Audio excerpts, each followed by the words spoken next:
So good evening, now you can see me. For those who are watching on the replay on actonthis.tv or on YouTube, massively appreciate you being here. Join us live next time. For those who are listening on the Acts on This TV audio experience on iTunes or Stitcher.com, hugely appreciate you lending me your ear as well. I've had loads of emails from people telling me where they listen to these scopes from on iTunes and Stitcher, and it's amazing. You know, I'm kind of like with people as they're working out, as they're doing their housework, as they're walking the dog, as they're on their way to auditions.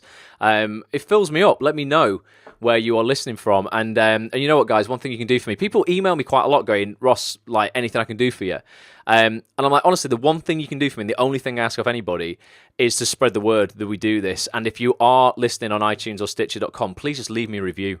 I don't want anything else bar that. If you just leave me a review and just help me, you know, spread the word and make a bigger impact on as many people as possible. Chris Stone is listening and watching tonight whilst editing show reels. Well done, Chris. I just hugely appreciate it. Any time you can bring other people into the Acts on This community, massively appreciate it. And one way you can do that right now is by sharing this Periscope that you're on tonight. If you click the three dots, I can see people doing it already. Jen's just done it. Alex has just done it. Bottom right hand corner, three dots. Fanny's just done it. Thank you, appreciate you. Tony has as well. Share it on social media. Let's get some eyeballs on this tonight, because what we're going to talk about applies to everybody, guys. Applies to absolutely everybody, not just actors. I know loads of us on here are actors, but this just applies to everybody. So the book we are looking at tonight, for those who haven't heard of it, I only heard of it about 2 weeks ago, but it's fantastic. It's called The Slight Edge. By Jeff Olson, and on the front cover there it says turning simple disciplines into massive success and happiness. And ultimately, you know what, I think like success can be so much simpler than people you know, kind of appreciate it. I was going to offer you a bunch of American dollars, but since you don't want them, Tony, man, seriously, I don't want anybody's dollars. I don't want anything like that at all. Literally an email to me saying, man, what you just spoke about the other night, I implemented and my life is better. It's worth more than any dollars. Alex, thank you for being here, and he says he'll take your dollars, Tony, so that's fine. But yeah, The Slight Edge by Jeff Olson. We're going to look at what The Slight Edge is tonight, and then over the next 3 weeks in June, we're going to expand on it and look at how we can implement it into our lives and our acting careers, or just whatever career you've got, in order to have way more success. And Tony says he forgot to mention he needs to raise the money first. Well, Tony, implement The Slight Edge, man. And you're going to earn more money, you know, for sure. So that's it for this month. Yeah, we're going to be looking at this book for the next 4 weeks. So if you are ready, we will begin. I can see extra people joining the scope now as well. So welcome if you've just joined us. Appreciate you being here. The scope's probably going to be 45 minutes to an hour. I'm going to be reading you this book. We're going to stop at points during the chapter to discuss it. But it's a nice way for you to get the information without actually having to read the book yourself, because I know not everybody likes reading. So give me some yeses, give me some hearts, and we will start. I just got that book. I've been banging on about it, says Caroline. Well, there you go. Amazing. Bobby's here. Says he's never been here this early before. Bobby, you're here for the start. You're going to get all the benefit of this tonight, mate. So it looks like people are ready. The hearts are coming through. It's a hardback book, this as well, guys, so it's a bit hard to hold and all this and look at the camera, but as always, I'm going to do my best. And if I do miss your comments, as always, I apologise in advance. It's not always easy to, you know, to multitask. I'm a man, what can I say? So this is chapter 1 of the book, The Slight Edge. It's titled The Beach Bum and the Millionaire, okay? And it starts with a quote from Ralph Waldo Emerson, and it says, "The only person you are destined to become is the person you decide to be."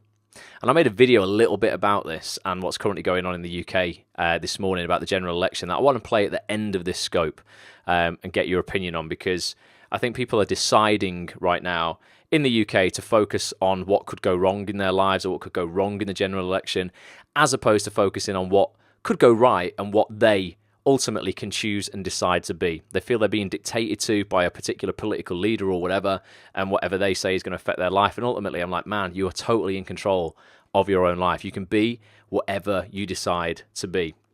So it starts off, it says, "I want to tell you about 2 friends I've known since I was a kid.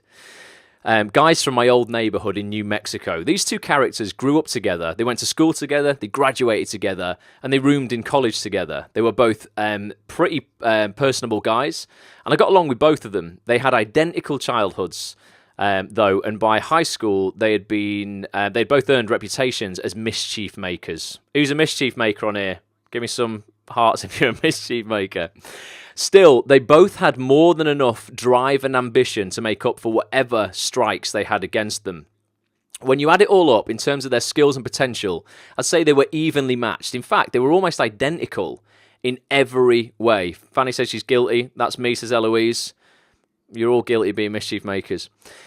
So every way except one, they were identical. And that was the different paths that they took and where they led to. The first friend dropped out of college, moved from New Mexico to Daytona Beach in Florida, the spring break capital of the world, where he became a beach bum. He lifted weights, chased girls, and let his blonde hair grow long and curly. People started calling him Gorgeous George, after the WWE wrestler who brought pro wrestling into America's living rooms. My friend was pretty popular in a big fish in a small pond kind of way, but he was a beach bum, cutting golf greens to make ends meet, sweating in the sun while he lugged around bags of golf clubs.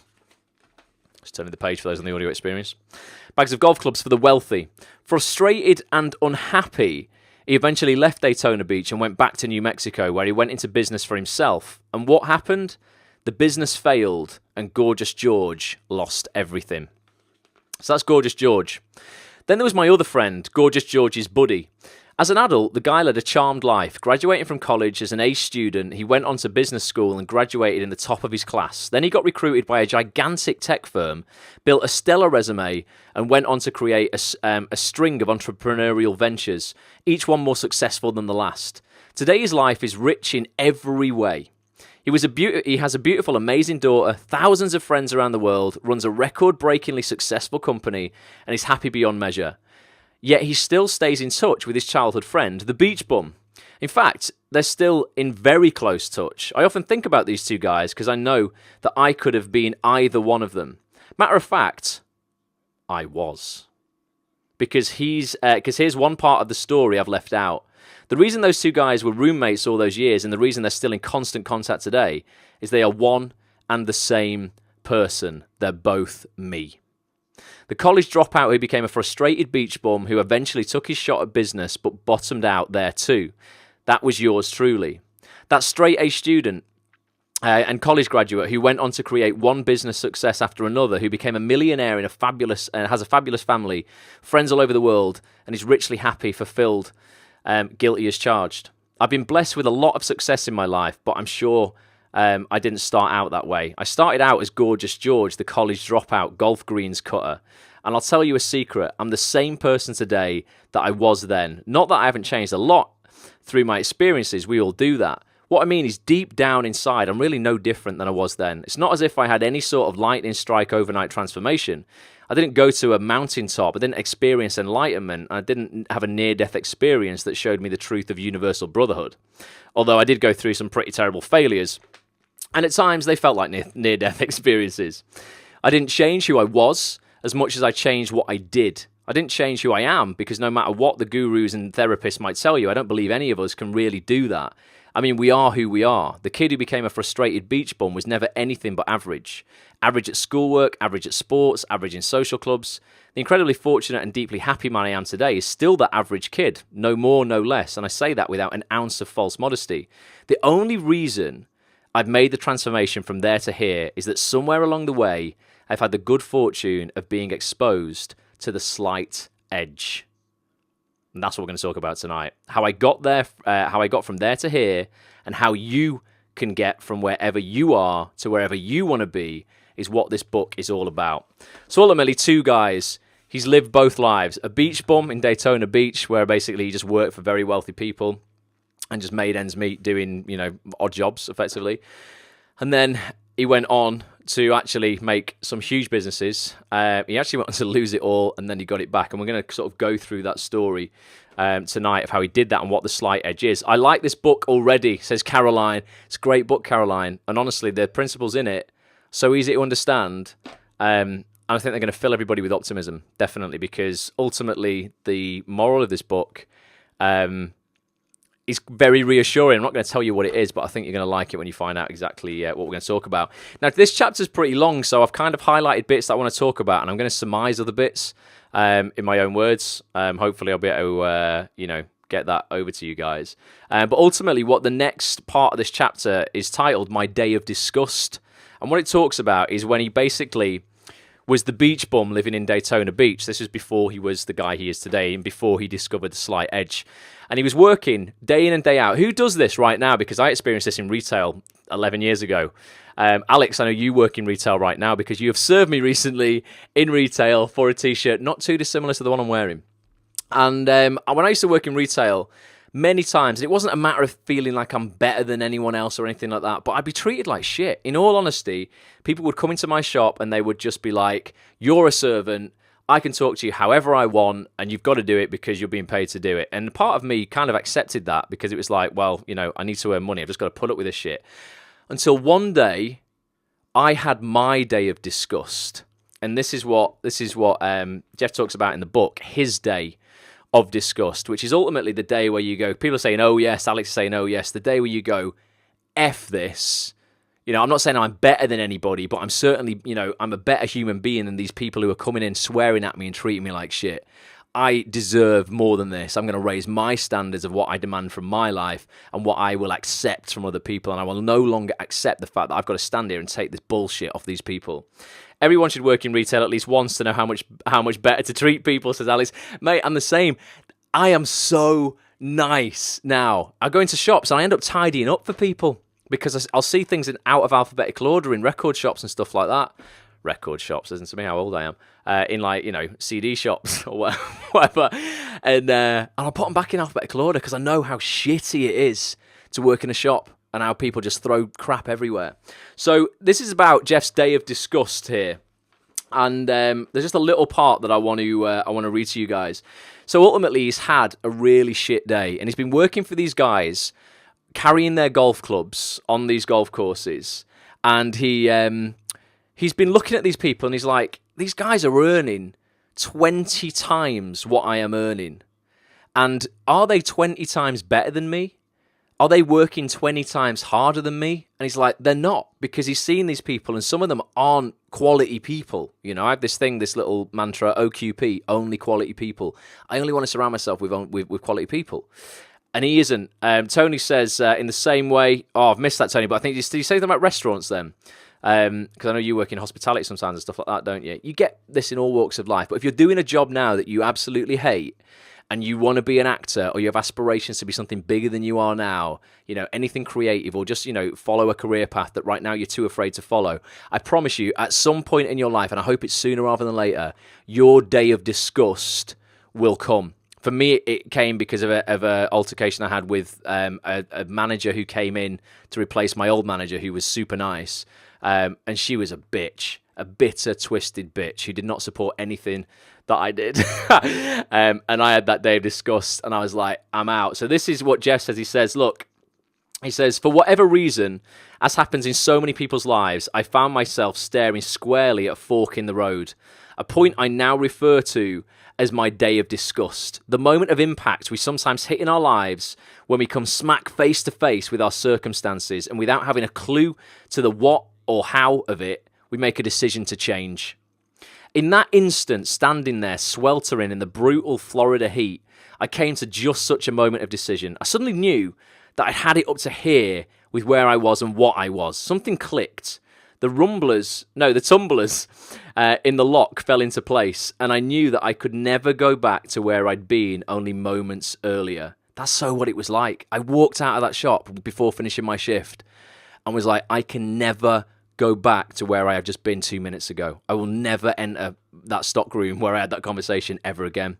I knew that for things to be different, I had to do something different, and this is critical. That old phrase, do what you've always done, have what you've always had. I had found one piece of the puzzle, only a piece and not nearly enough to find my way to genuine lasting success, but enough to get started on the path of pursuit.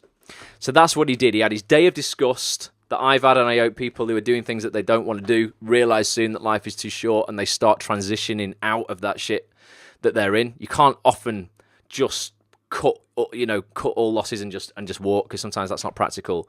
But start transitioning out, so you've at least, you're giving yourself a chance. I had this moment 2 weeks ago, said Girly Whirly. Feel so much better for having quit. Wow. That's amazing to hear. Honestly, I've seen some people not have this day of disgust until they're in their 60s, mid-60s.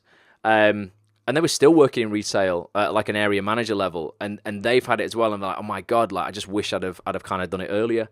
I don't care when you do it. You could do it at 85. You've still got time on the clock, but it definitely feels great when you get that liberation from going, right, I'm no longer accepting that. I don't know exactly what I'm going to do now, but I'm going to make a success of it.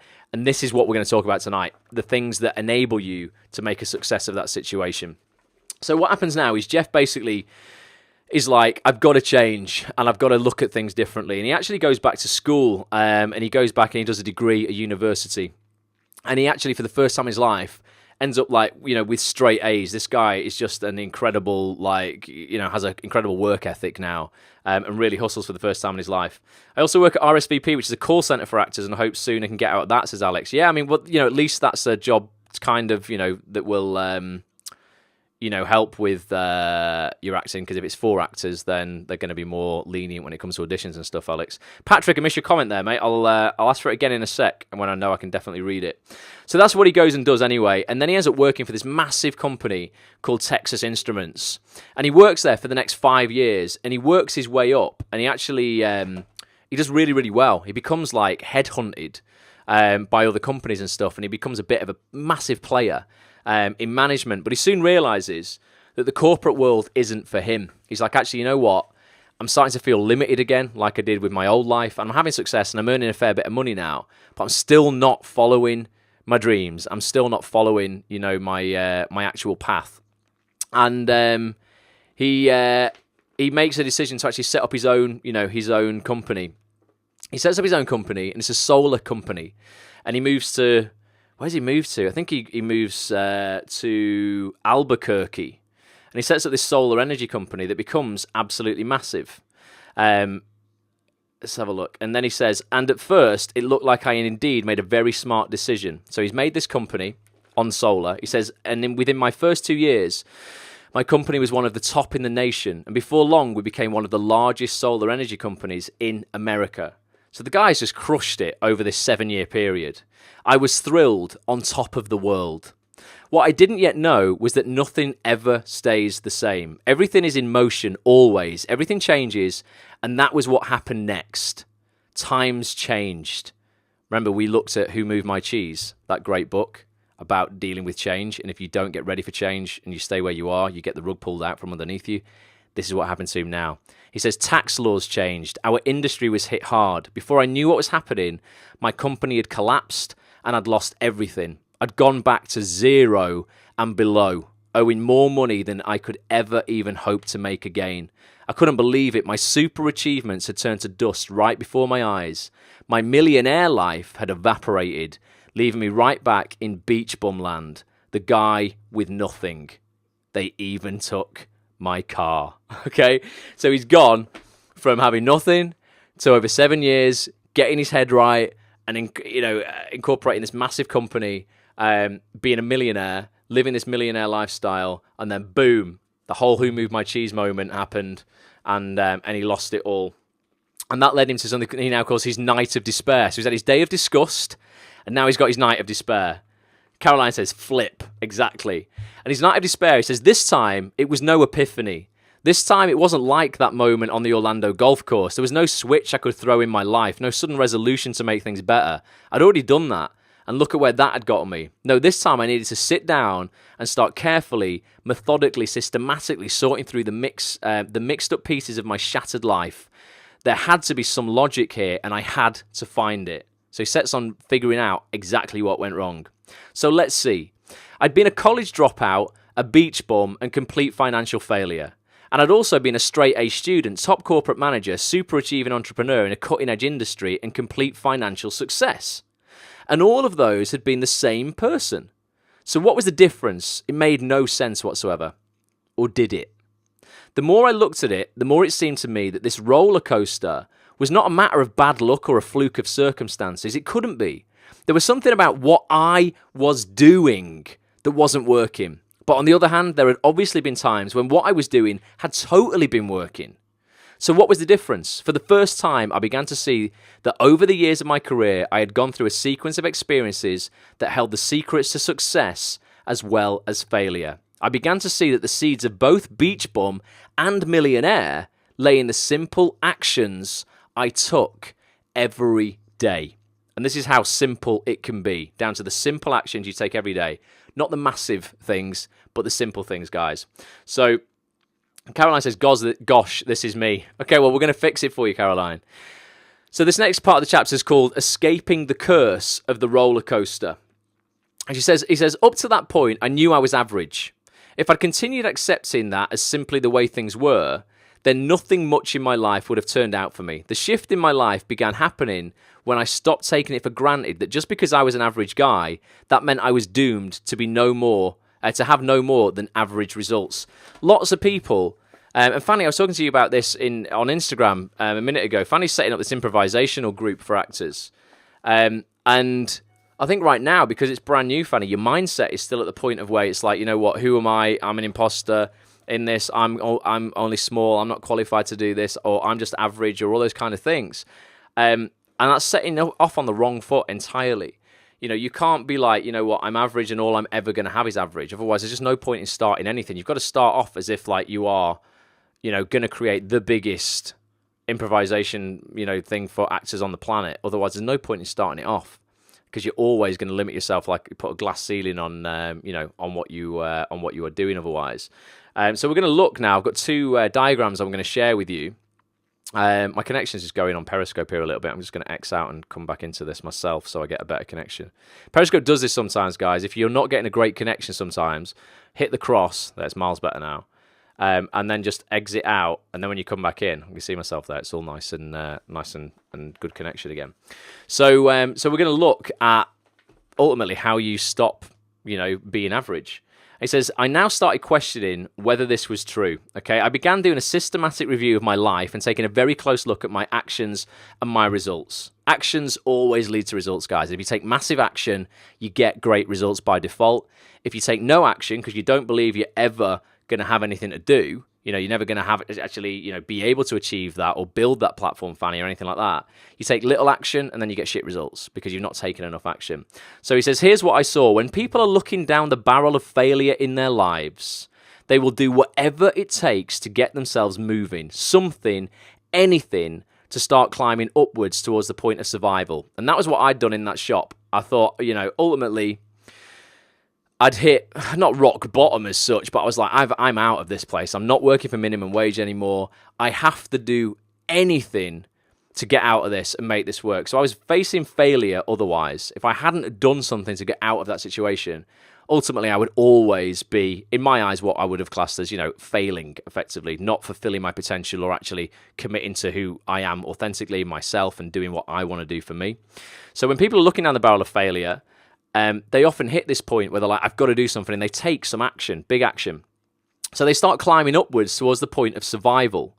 And then once they get to the point where they're keeping their heads above water, they start heading back down again. As they start getting close enough to the failure line that they can see it coming, they go, whoops, I've headed towards failure again. And then they do whatever it takes to turn their trajectory around and start heading back up. And the cycle repeats. Tony Robbins calls this a crazy eight. So effectively what happens is, if you think of a figure of eight on its side, you start off with quite a nice state of being, you think you're doing all right, and then gradually you kind of become complacent and stale, and you start going down and down and down and down and down and down and down. Then you hit a low point and you hit this fuck it button where you're like, oh my God, I've got to do something. I'm getting myself, you know, back up to, you know, survival. And you start coming back up, and then you get to the point where you're happy again, or happy-ish. And then you get complacent again, you stop taking action, and you start sliding back down. And then you go, oh shit, this isn't you, you're better than this. Boom, you start rising back up, sliding back down, and you just go around and around and around in this crazy eight. Who's done that? Who's had more acting success 3 years ago than they're having today? See it all the time. People go, I don't understand. You know, just 3 years ago, you know, I was in this show and I did this. Now I'm doing nothing. What was your first move, Ross, when you quit? First move was to make as many phone calls as I could to get a job in the acting industry, in terms of not as an actor, but in anything. As in, like, that was when I started ringing around casting directors going, I noticed you don't have a website. I can make websites. If I can make a website for you and I'll do it for free, can I come in and shadow you so I understand more about this industry? And that was when Michael Jackson, bless his heart, at Beverly Keogh Casting went, yep, come in. Helped him work on Act for TV, the acting school that he was creating at the time, helped start in casting, and I learned so much changed everything for me, to be honest with you. But it's because I had to do something. I was up against the wall, and that's what I had to do. So I'll show you the diagram that Jeff puts in the book, guys. I apologize that this isn't a fantastic diagram here, but I've scanned it. Okay, so this is ultimately what's happening. So you'll see there. Okay, it goes failure, and then you start working your ass off, and then you hit the survival line, and then it's all right because you're not facing failure at that point. You're eating again. You're paying your rent again. Things are actually okay. You're not having success. The success is at the line above that, but you're surviving, okay? And then you go, okay, I can take my foot off the pedal. I can relax a little bit. And oh my God, before you know it, you slid all the way back down the hill and you're at failure again. You go, oh shit, I need to do something. And then you start working harder again until you reach survival.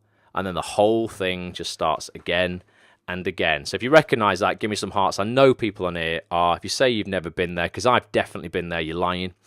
So he says, that's what I've been doing, and that's what so many people do, living their entire lives like this, oscillating between failure and survival, striving towards success and maybe even reaching the level of success. But they invariably turn back and head downward again. We do this in our finances, in our health, and in our relationships, and just in our lives as a whole. Yes, I can understand this, says Warren. Oh, yeah, says Hipster.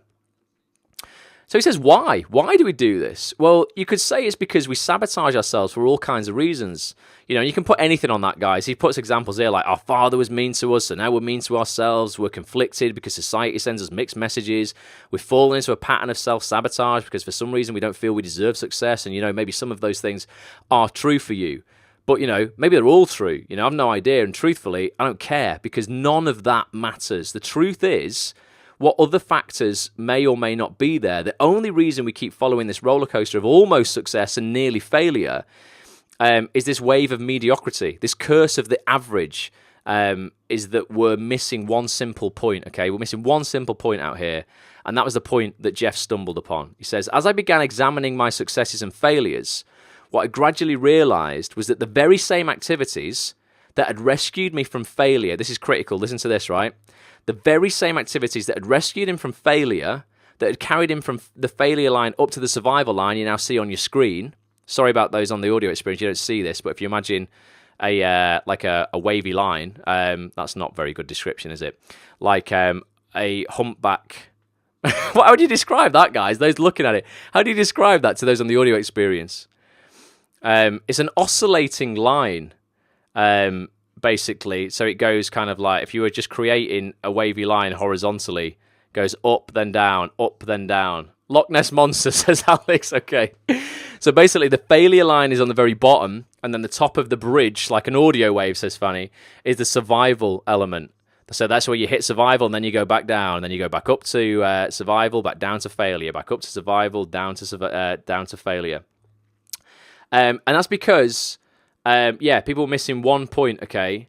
And ultimately, that point is, as I began examining my successes and failures, I began to realize that the very same activities that had rescued me from failure, so taken him from failure to survival, that had carried him from that failure line up to the survival line, would also rescue me from average and carry me from the survival line to the success line if I would just keep doing them. So if you just keep doing those things, so it's like when your back's against the wall and you're like, shit, I've got to take massive action to stop failure happening. You propel yourself forward, you hit survival, but the problem is you stop doing it. If you just continue to do those things, those simple activities you're doing day in and day out to take you from failure to survival, they would eventually take you from survival to success, and it would look like this. So those watching on the video, you can see this now. There's that dashed line from there. So you go from failure to survival to failure to survival, and then from survival up to success if you continue those activities that have taken you already from failure to survival. Okay, and he says, and that was exactly the point. That was exactly what I wasn't doing. Once I got a little way above survival and was starting to head up into the warmer waters of success without realizing it or thinking about it, I stopped doing the things that had gotten me there. Naturally, I would then start sinking back down again, back down towards survival and beyond, back down towards the failure line. And I did that every time. That's the only reason our lives follow that roller coaster. It's that simple. As soon as we get away from failure and up past the line of survival, we quit doing the things that got us there. You know what we mean? It means you already know how to do everything and how to do everything that it takes to make you an outrageous success. Is success innate within us, or is it in fact true we are instinctively lazy? Why is success so hard, says Fanny? Because it takes lots. It takes ultimately way more effort to be successful, Fanny, than it does to just be average. Simple as that, which is why most people just stay average. They become addicted to average. Because yes, it requires, doing sometimes menial tasks day in and day out, that if you just do them day in and day out, they add up to very big tasks, ultimately. And when you think of the little decisions you make on a daily basis, they might not seem, big things, but they soon add up 3 months down the line to a big thing. It's like, and I've used this example before, deciding what you're having for dinner today. I'm going to have a burger today. Seems the most menial decision ever. Completely just, a non-brainer. Just whatever. Just have whatever I want for my dinner. And it might not make that much difference if you have a burger today. If you have a burger for the next 3 days, it might not make much difference. If you have a burger for the next week, you're probably not going to put on that much weight. But if you have a burger for the next 3 months, every single day for your dinner, I promise you, it adds up. That menial thing you don't think about adds up to something massive. And that's the thing. These little things that you think aren't, that important do over time exponentially add up to, really, really big things. So he says, so you know what that means? He says, you already know then what it takes to make you an outrageous success. That's how you survived up to this point. And if you can survive, then you can succeed. You don't need to do some brilliant, impossible thing. You don't need to learn some insanely difficult skills or have some genius level brainstorm of an innovative idea. All you have to do is keep doing the things that got you this far, which is exactly what 99% of people don't do. What those things are, why most people don't do them, and how you can live an outrageously happy and successful life by doing them, let's turn in the page, one sec, is what this book is all about. So we're going to find out what those little things are. He says, I began to realize that there was a profound success secret hidden within that roller coaster. If we could just keep doing the things that got us from failure up to survival in the first place, the things we already know how to do and we're already doing, they would eventually carry us all the way to success. So what exactly are those things? I'm going to jump back on camera for a sec and just read you actually what he says some of those things are. And then we'll discuss what we think some of them are in the acting industry, because I've got a few ideas. So he says, what exactly are those things? What are the actions that move us upwards on that curve? And what are the actions that drive us down? I'll tell you what they are in a single word. They are simple. The things that take you out of failure and up towards survival and success are simple. So simple, in fact, that it's easy to overlook them. Extremely easy to overlook them. It's easy to overlook them because when you look at them, they seem insignificant. They're not big, sweeping things that take huge effect. They're not heroic or dramatic. Mostly, they're just little things you do every day that nobody else even notices. They are things that are so simple to do, yet successful people actually do them, while unsuccessful people only look at them and don't take action. Things like taking a few dollars out of a paycheck, putting it away for savings and leaving it there, or doing a few minutes of exercise every day and not skipping it, or reading 10 pages of an inspiring, educational, life-changing book every day, or taking a moment to tell someone how much you appreciate them and doing that consistently every day for months and years. Little things that seem insignificant in the doing, yet when compounded over time yield very big results. You could call these little virtues or success habits. I call them simple daily disciplines. Simple productive actions repeated consistently over time. That in a nutshell is the slight edge. And then he's got Beach Bum or Millionaire. Okay, this is the last part of the chapter I want to read to you. He says, the reason I'm telling you the story of the Beach Bum and the Millionaire is that it's not only the story of my life, it's a story of your life too.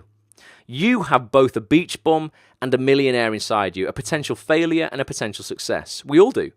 What makes the difference in how things turn out? Well, actually, you do. The truth is you have complete control over the direction that the rest of your life takes. Since that night of despair, I have both built some very successful businesses and earned more money than I ever dreamed of back when I was a corporate manager or solar energy entrepreneur. I've also experienced more joy and fulfillment in my relationships than I knew was possible. As I write these words, I am healthier, more energized, and more alive today than I was 10 years ago. I am happier today, have better relationships, and a more satisfying professional life than I did 10 years ago. And 10 years ago, things were already going pretty well. In fact, my life today is better in every way than it was 10 years ago, and I expect to be saying the same thing 10 years from now. Of course, I could lose it all tomorrow. It happened before. I'd survive. But there's something I cannot lose. And with that one thing, I could start from scratch and build it all back up again and do it in record time. That one thing is the slight edge. One more thing, when I say millionaire, I'm not talking purely about money or financial success. I'm using the term here as a label for success, but it's only a label, a metaphor, just as beach bum is only a metaphor. When I say millionaire, I mean someone with $1 million smile, with 1 million friends, with $1 million worth, heck, $1 billion, $1 trillion worth of joy, love, contentment, fulfillment, great relationships, curiosity and fascination, passion and enthusiasm, excitement and accomplishment, a fortune's worth of life in their life. I want that life for you. And that's where we finish the chapter. So there's some essential points from chapter 1 that I've written here that I want you to just realize, okay? These are essential points from what we've just read. I'm just jumping back into the scope because I'd exited out by accident. Let's have a look. My smile is $1 million. Cheers, Bobby. Appreciate it. So essential points from chapter 1. The same activities that take us from failure to survival would also take us from survival to success if we would just keep doing them. You already know how to do everything it would take to make you an outrageous success. All you have to do is keep doing the things that have gotten you this far. You have complete control over the direction that the rest of your life takes. And last point, there is a beach bum and a millionaire inside each of us. What makes the difference is how things turn out. What makes the difference in how things turn out? You do. So let's have a look at that's chapter 1, guys, on basically what the slight edge is. We're going to look at it in more depth over the next 3 weeks. But just so you get it, let's just have a little discussion on what you think is your slight edge. What are the things you do every single day that you think give you the slight edge? So for me, the slight edge for me, I've experienced a massive upturn in what I would class my slight edge activities just over the last 16 months. And that for me was really nailing a morning routine, like a real routine that Monday to Friday is practically identical. Sometimes it is like living Groundhog Day, but it sets me up for success for that day. And that was changing the time that I actually work out. I used to work out at 5 p.m. and it would get in the way of a lot of my life. So it would be like, I've worked out at 5 p.m. because I would stay up very late at night working on my website and actsonthis.tv and that kind of thing. And then I would get up late, like 11 a.m. I then would kind of not really wake up properly till 2 p.m. or that kind of thing. Sometimes I wouldn't even have a shower because I knew I was going to then go to the gym just a couple of hours later and need a shower when I came back. So sometimes I wasn't even kind of getting out and into the wide world by 4:30 on the way to the gym, unshowered. I'd clean my teeth, but I wouldn't even have kind of felt alive. I'd just been staring at a screen working on my website. My friend decided he was having a baby and we couldn't go in the evening anymore. He's like, look, we need to go early before I go to work. And I was like, well, I don't work a regular job. I can go anytime. He's like, well, I do work a regular job. We've got to go at 6:30 if we're going to go. And I put up so much resistance initially, I'm never going to be able to do that because I'm used to staying up till 3 a.m. and getting up at 11. It took a little bit of getting into it, 3 or 4 weeks, but now I haven't missed a day, Monday to Friday, 15 months. And I get up, I walk to the gym every day, 6:45, in the gym at 7, finish the gym about 8:15, 8:30 at the latest. I walk home, I have a really nice breakfast, I have a shower, I get ready, I'm sat down at my computer for 10 a.m.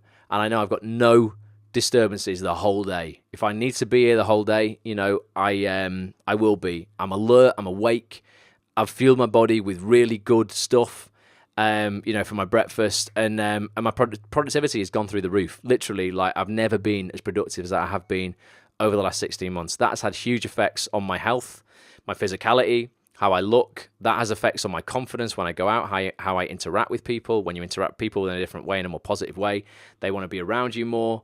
Then you create better friendships, better relationships. That brings more success, more opportunities.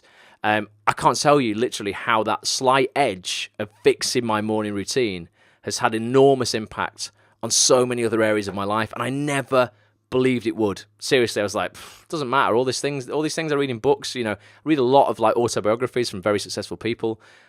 like I said this before, like chapter 1 in all of these is like, for their routine and their success is like morning routine, exercise first thing before 8 a.m. And I'm like, nah, just skip to chapter 2. Let me just, see how else you've had success. And then I did it for myself, and it's not bullshit like I used to think it was. It's so important. And for me, that is like absolutely one of the things that I do consistently that gives me the slight edge, because I just feel ready to face the day. I've already done my workout. And yeah, I'm kind of good to go, and I'm working by 10 a.m. I wasn't getting up until 11 a.m. Previously. I'm just getting so much more done. So what things are you guys doing that would you reckon would give you the slight edge, in terms of one thing that might impact one part of your life, but actually has ramifications in every part? Because that really is everything in terms of every part of your life, affects every part of your life. It just does. If you're not looking after your health, it lowers your mood. If your mood is lowered, you don't feel as motivated. If you're not as motivated, you don't do as much work. If you don't do as much work, you don't have much success. Feeds back into that helter-skelter roller coaster, figure of 8, cycle of failure and survival, ultimately. So let me know what you think your stuff is, and then we'll think of some things that we can each do over the next 7 days until the next book club, until we look at further details of the slight edge, so that you you can compound that that success from the slight things that you think are just menial tasks daily, which literally could be what you're eating. I mean, how many people like really think about what they're fueling their body with at the start of the day? Because a lot of people don't. I think for me particularly, I didn't realize how good my body was designed to feel until I started fueling it with the right stuff, with the right fuel, because you're only going to get out of your body absolutely what you put into it and what you're fueling it with, particularly in the mornings. So is survival just a lower form of success then? A continuation of survival will bring success?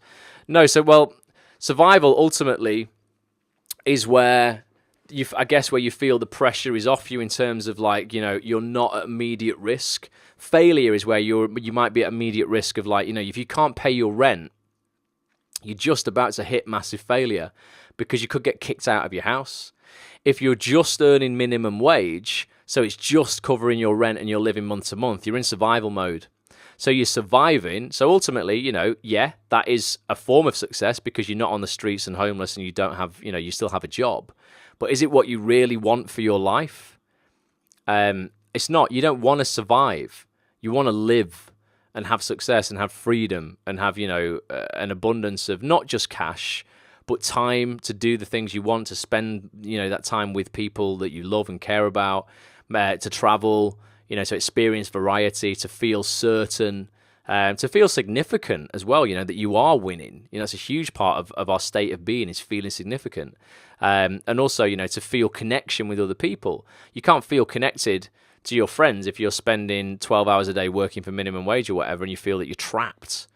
So it's, you've got to rise above that from, whatever took you from that failure to actually getting that job in the first place. So in order to get your job for minimum wage, so Alex says exactly what I want. So Alex, right, up to now, you took action to go and get a job at the Trafford Centre. And I'm guessing because you're a good guy, even though it's a bit like me when I was at Game. Yes, it was a job I didn't want to do, but I still took pride in it because I'm just a decent person. And if people came into the shop, I would want to serve them well and give them a good experience because that's just the right thing to do. And doing the right thing is always the right thing. So you took action on getting a job, which then gave you an income, which probably won't be massive, but will be minimum wage or whatever it is at the Trafford Centre, which has got you to the point of survival where you've got enough money to spend a little bit on what you want, to maybe go out every now and again, but ultimately it's not enough to probably do the things you really want to do with your life. Go to the places you really want to go to. And we're not talking success is all financial here, guys. Okay, it really isn't. But without a doubt, nobody can tell me that the more money you have, I look at it as freedom credits. Ultimately, it's not about I'm rich. It's about actually I want to just feel more free to spend my time doing what I want to do. So you took that action initially, Alex, that got you to that place, and now it's a matter of going, well, actually, how much more action am I taking to get myself to the place beyond that? Because have I just stopped taking action? And just be honest with us, whether you have. How much time have you put into your acting career this week, if that's really what you want to do? compared to how much time you've spent in River Island, or whatever else you're doing, And if it's like less because you've got to the point where you don't need to, because you're no longer facing failure, but you're just surviving, it's probably time to turn it up and go, right, well, the things that I did initially to get that job at River Island, I need to start doing to get a job in the acting industry. And it's the same process. You probably went and handed out CVs to all the shops at the Trafford Centre. How many casting directors have you handed your CV to this week? And it's a lot of the time in the acting industry, people won't be prepared to do that as much as they'd be prepared to go and hand their CV into a shop because they feel there's more at risk. It's like, it's more exposing. You're like, anyone can work in a shop. But for me to go out and actually reach out to casting directors or producers or writers and get involved with that, it's way more exposing. It's way more frightening. So actually, I'm just going to let that fear resonate louder in my head than the excitement of actually what could go right for me if I got a job doing the thing that I want to do. And then that, that fear that's so loud just paralyzes you. So it's not that you have to do anything magical to get an acting job. You've got to do the same things that you did to get the job in River Island, but you've just got to do them consistently every single day until you get a job doing the thing you want to do. I consider success to be accomplishing the goals you set for yourself, says Bobby. They're more likely to reject us, says Fanny. Yeah, because, people go, anyone can work in a shop. But you just go and, I guess when people go, I'm going to get a job in a shop, I had people when I was working at the Trafford Centre handing 25, 30 CVs out, to all these shops in the Trafford Centre because they knew not every shop was going to give them a job. So why aren't you asking 20, 30 casting directors every quarter to give you a job? Yes, some of them are going to reject you, but you might get a yes. So Alice is saying, do they not despise, unsolicited emails and stuff like that? Well, it depends, Alex. You could say that about the shop. Well, if there's no jobs going in that shop, what's the point in handing my CV in? But you would go and hand the CV into the shop because ultimately you don't care about the response because you're like, I don't, it doesn't matter if I get a job there or not. If you take that attitude a little bit with this industry, you're going to get further because you're not going to be so precious or crushed by rejection. And casting directors, you've got to be a little bit more intelligent in terms of, writing to them. But you don't need anything magical to say to them when you're writing to them. You've got to write to them for a reason. But if you've never written to them before, your reason is to introduce yourself. That's just a super, super valid reason. Hey, just want to send you a quick email. We haven't met. I said this the other night. This is as simple as it gets, I've not had the fortune of being seen for anything that you've been casting. I'm an actor. I'm 25 or whatever, based in Manchester. This is my casting type. These are the roles that I normally get cast as. Here's my headshot and show reel. If there's any opportunity, I'm prepared to do anything. If it's one line, more than happy to come in for it. Thanks ever so much. That's it. You don't have to be writing for any specific reason more than to introduce yourself initially. After that initial contact, then find things to write to them about. 3 months later, 4 months later, I've changed up my headshots, I've added a scene to my show reel, whatever it is. A friend just got a role in a show from an email. She emailed the director after seeing it. Absolutely. So I met a girl, Lucy Polgar, brand new at this industry. She was a swimming teacher until about 5 weeks ago. She went to an acting class.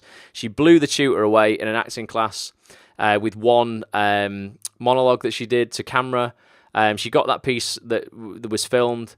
She sent it to a director who she knew was currently casting a drama. She didn't have a clue what parts were available, if there's anything in it for her at all. This director went, actually, you're very, very good, and there is something coming up. I'll bring you in for it. I'll pass it on to the casting director. They got her in, and she'd done nothing before. I mean, nothing. No credits, no drama school training, nothing. Her point for writing to that director was, I've got this piece from class. What do you think? It's not a show reel piece. It's just a really good piece of acting. It's not flashy or well filmed or beautiful audio on it. Brought her in, bang, got the role. She was sat next to me at the read-through for this new BBC One drama. And what a fantastic little actress. She's only 19. She then got the call from her acting tutor to tell her she'd got the job because the director actually phoned the acting tutor because she didn't have an agent at the time. And she was in the sports centre teaching swimming that day. That was almost her day of disgust because she quit on the spot. She went, right, I'm out. She's no longer an acting tutor, a swimming tutor. She's now, committed to working professionally as an actress, and then she's ended up signing with a really top agent off the back of landing this role in this job because she had currency then to go, listen, it's not like you're taking a massive chance on me. If you broker this job for me, you're going to get commission anyway. And then if it doesn't work out for us down the line, it's fine. We've tried. But I think she's 19, something like that. But she's just got balls. You know, well, she hasn't. I just mean she's got guts, all right? And that's it. You've got to ask for stuff, ultimately. And she just was using the slight edge in terms of going, this is the thing that I'm going to do. Every week, I'm going to go to an acting class. That was it. That was her slight edge. And she did it consistently for 3 months, 4 months or whatever. And she got better and better every single week. And that, you know, the time she spent in that acting class compounded. Might have only been 2 hours that first week. But by the time she'd been there for 4 months, you know, it's like, what, nearly 40 hours or whatever. And that was a slight edge. That small thing consistently, going to an acting class once a week, that was it. So you've got to figure out what your slight edge is and start asking the world for what you really want. Otherwise, you're always going to do what you've always done and just have what you've always had, you know. So figure out the things that you have done. This is the key thing, is figure out the thing that you have done previously that's led to success and keep doing that. Because you've probably already done a lot of these things in the past and they've led to slight, you know, peaks. But then you've stopped doing them. You've stopped writing to casting directors. So Alex said he has written to someone. He did get a reply. There you go. So just do it more often. Why have you stopped doing it? Why do you just do it once? Why don't you follow it up a couple of months later? Or continue to do it on a weekly basis? It might only be, you know, my slight edge is to write 1 email a week. It's probably more than 90% of actors write. Who is she? I want to look out for her now. Her name's Lucy Polgar, Polgar. Really massive shout out to Lucy if you ever see this, Luce. Just a really great energy, great spirit, you know, just asking for what she wants from her life and not buying into the bullshit excuses that most people buy into. So yeah, ultimately, I mean, the message is you are 100% in control of your life. I'm going to play that video for you now that I put out this morning because I feel a lot of people are still playing the victim. And they're not understanding that they can do these things. They can implement the slight edge. They can continue to take control of their lives by doing these small things on a daily basis. And there's so many people in the UK right now because we have a general election tomorrow. Going to be very, very interesting. We have a general election tomorrow, and lots of people are like, if this particular party get in, I'm screwed. Or if this particular party get in, I'm screwed. And I'm like, you know what? I don't care who gets in. Because, and I don't mean this in an arrogant way, I'm just going to be all right. Because I'm going to be all right for no other reason. I'm going to make sure I'm all right. Because I am prepared to put the work in every single day to get to where I want to be. I don't need permission from a prime minister of any party. I don't need handouts from arts councils or anything like that to give me a chance to film a film or to fund a play. If I need the money, I'm not rich. I'm going to go out, though, and I'm going to find a way. A friend of mine needed 10 grand to make a film recently. She was told by so many people, Indiegogo, don't do it. It's really hard. We've done Indiegogo all the time. And we've tried time and time again to raise money for our film. We've always closed the page 3 weeks later with £200. It's a total waste of time. She went, well, that's bullshit. I'm just going to go and get what I want. She raised 13.5 grand by the time she finished that page 30 days later. Not just the 10 she wanted. She went over it because you know what? She worked 12, 13 hours a day on that page. She didn't just put the page up and expect it to be funded.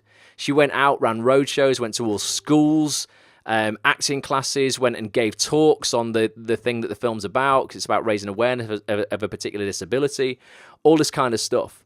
And she just made it work. Bobby says, it's going to work because it's got to work because I say so. Exactly. You're in control of your own destiny. You're in control of your own destiny. It's bullshit, these political parties. I just don't care. And people will probably slate me for that. But I'm just like, look, I thrive off adversity. I've faced a shitload of it in my life. I'm not from a privileged background, incredibly working class background. At 11 years old, my parents had to start again with nothing. We had a business, it went completely downhill, completely bankrupt, and we literally started again from nothing. My dad worked 2 jobs for 3 years to get us back on our feet. He worked 1 through the day, and then he worked 1 at night. I don't know how the guy survived. It was like he slept 2-3 hours a night. I don't know how it didn't kill him. Eventually it did. He died at 60 years old. Maybe it had something to do with it because he just worked his ass off. His work ethic was incredible, and I've got a lot, I owe him a lot for that. That's where I get it from. But I've faced all that shit, I've got things in my life that could hold people back, I'm partially sighted. I know my eyesight's not going to last forever. But I'm gonna suffocate all these bullshit excuses I could give myself. It's nothing to do with Labour or Conservatives or Lib Dems or UKIP. The only person who's in control of my career, my destiny, my life is me. I'm gonna stop pointing fingers at him and her and just turn them around and go, poof. I'm gonna start pointing them at myself. This is what so many people just aren't doing. They're just not taking any responsibility, because I get it. It's so much easier to blame someone else about why you're not having success. So I want to play this video. Please stay on the scope, because I'm going to come back on just for a couple of minutes afterwards. I just want to know your opinions on this. Some people might have seen this today, and if you've already seen it, I appreciate you for staying and watching it again. It's only about 4 minutes long, but it's just my opinion on ultimately where people are going wrong right now, okay? I can still see your comments as this is playing. You're still going to be able to hear it on the audio experience as well. But just write some comments. I'll be watching out for them. Give me some hearts if you agree with what I'm saying. If you don't agree with what I'm saying as well, please stay on and challenge me. I'm not like, oh yeah, it's my way or the highway. I'm totally up for anybody giving me feedback if you think what I'm saying here is wrong. But check it out, and I'll see you again in about 4 minutes or so. Now, before you go crazy and start to troll the comments of this video, this message has nothing to do with supporting any political party. I don't want to debate politics at all. I simply want to highlight a trend that I've seen emerge recently that is crippling thousands of actors in our industry. And I want this message to inspire people to make positivity in their lives a little louder this week, okay? Propelling them to take action in order to get what they really want out of life moving forward. And that trend I've been seeing so much this week is actors wholeheartedly and consciously giving away their power to control their own life and acting career to a general election. Okay, the amount of actors who I've seen write Facebook statuses this week resigning their careers to the bin if one party or another wins the upcoming vote just breaks my heart.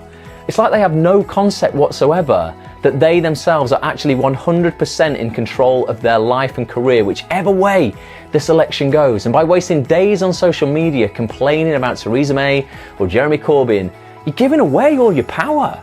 And you're dropping all accountability and responsibility for where you are in your life and career right now. And I totally get it, because it's way easier to blame someone else for your lack of success than it is to overcome adversity and make something of your life. But that's the reality of this game that we're all in. I don't know a single person in this industry who has had major success without working their faces off for a decade or more, facing way more adversity than a general election or Arts Council funding cuts from a political party. I just want to talk some real talk for a second, okay? Arts Council funding, etc., it's a real thing. I get it. It's rubbish that it's happening, and I wish it wasn't. But what are you going to do if we see more cuts over the next few years? Are you just going to pack it all in? Are you going to quit acting for good because someone won't give you a grant to put on a play or shoot your short film? Because I'm certainly not. Say for example, I don't know, I need to raise 10 grand to shoot a film, right? I'm going to go out there and find a way to raise those funds regardless. I'm prepared to do whatever I need to do to get to where I need to go. And you know what? Part of me actually enjoys that adversity. I am in love with the process of overcoming adversity, because you learn so much more from that than you learn from life when it's plain sailing.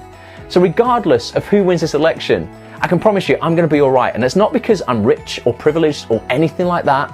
It's because, well, I'm not, but I'm going to be all right because I'm prepared to put in the work, okay? And the one thing that you can control in your life is how much work you put into your career on a daily basis. And to be real again with you just for a second, the people that I'm seeing complain the most about this election and the negative impacts it could have on their careers, they're the same people who were complaining about the same lack of success in their career pre-2009, when the Arts Council funding cuts hadn't even started. They're no further along in their careers 9 years later because they are simply addicted to the struggle. And rather than put in that work, they prefer to offload their accountability for their own lives, and they complain, okay? They come up with excuse after excuse and sit on social media procrastinating. And when you look a little deeper, this procrastination, it's actually fear dressing itself up as practicality. Well, no wonder I'm not having success. The Conservatives are in power, or no wonder I'm losing.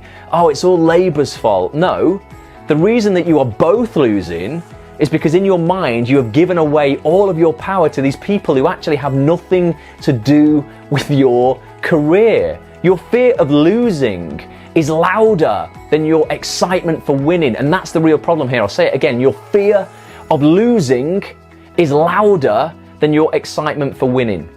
Okay, so please go and vote for whatever you believe in this week. But remember that Theresa May, Jeremy Corbyn, Tim Farron, Paul Nuttall, they're not your agents. They're not going to get you an acting gig. They're not in control of your career. You are. Okay, and regardless of who wins, the BBC, ITV, Channel 4, Sky, Amazon, Netflix, they're all going to continue to make incredible TV and film. Theatres will still put on shows. There may be more, there may be less. It's down to you to put in the hustle and win a role in one of those productions. And remember, you don't have to be an actor either, okay? You get to be an actor. What a privilege it is to live in a world where you have that choice. If you want success enough, regardless of the election result, you're going to find a way. And if you don't really want it enough, you're going to find an excuse. So quit making excuses why you can't do stuff. Quit complaining about things you have little control over and start focusing on the one thing you have total control over, the work. Okay? So go and do some. Love to you all. Bye for now.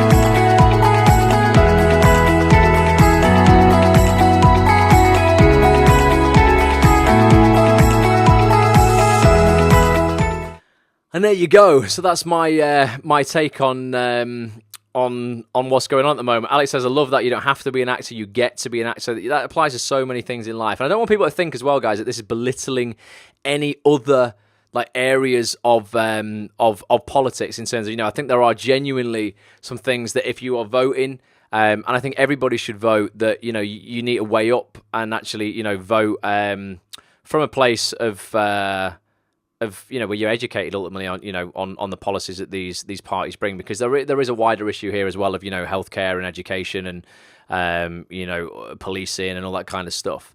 But this what I'm talking about is really people using stuff like Brexit, stuff like the election, stuff like Donald Trump being the president in the US doesn't really affect us here in the UK on a daily basis as reasons for why they can't have success themselves.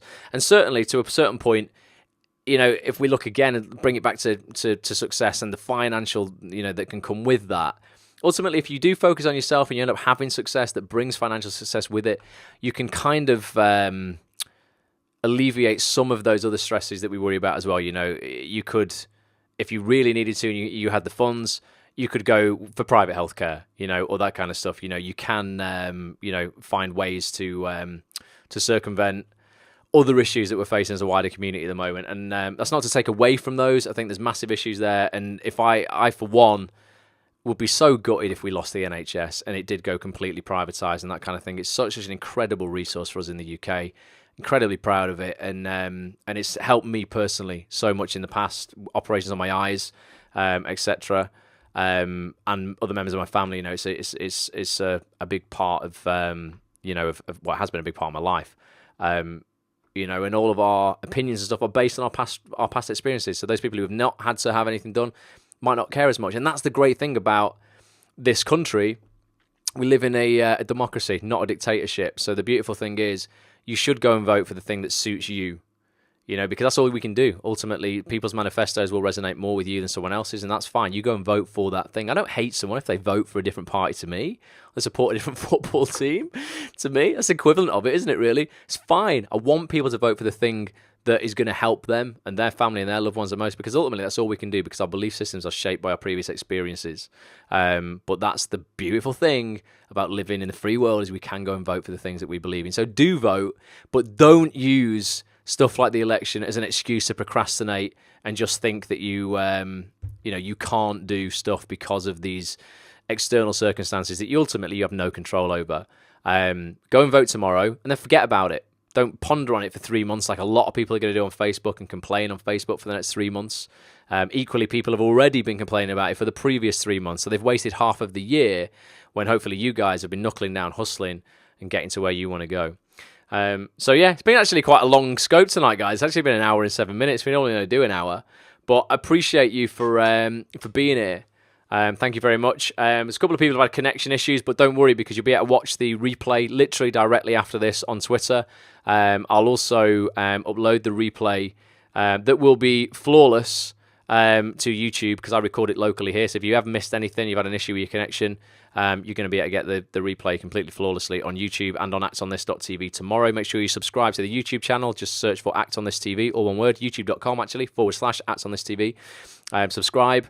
Follow me on Twitter, twitter.com /Acts on This TV, periscope.tv /Acts on This TV, Instagram /Acts on This.tv. No, not dot, just Acts on This TV. It's Acts on This TV everywhere. So go and subscribe. You won't miss a thing that I'm doing. But I hugely appreciate you spending this time with me, particularly in the UK at this time of night and in America at that time of the day. Tony, whatever you're doing, thanks for interrupting it and spending this time. I agree wholeheartedly. What gives us acting career success? I'll miss the rest of your comment, Jen. But I think you were saying basically acting career success is down to you. Thanks, Warren. Appreciate it, mate. Thank you very much. Alex, thanks again. But just keep taking that action and just keep remembering the slight edge. You don't need to be doing huge things. You just need to be doing, the things that have brought you success previously and just continue to do those on a daily basis. That will compound. It will add up and you will start getting so much further, so much faster if you are consistent. So good night, Mel. Thanks, everybody, for being here. And I will see you next Monday for Motivation and Mind Hacks. Next Wednesday night, where we'll read another chapter of The Slight Edge. Go get the book as well. If you're watching on the replay as well on actonthis.tv, there's a link just below the video to it. If you're listening on the audio experience, get your phone out now. Get on amazon.co.uk. It's only about a tenner. The Slight Edge, Jeff Olson, Olson. You will love it. Thank you, Hipster. Thanks to everybody. If I've missed comments, I'm sorry. Thanks, Alex. I'll see you next time, guys. Bye for now.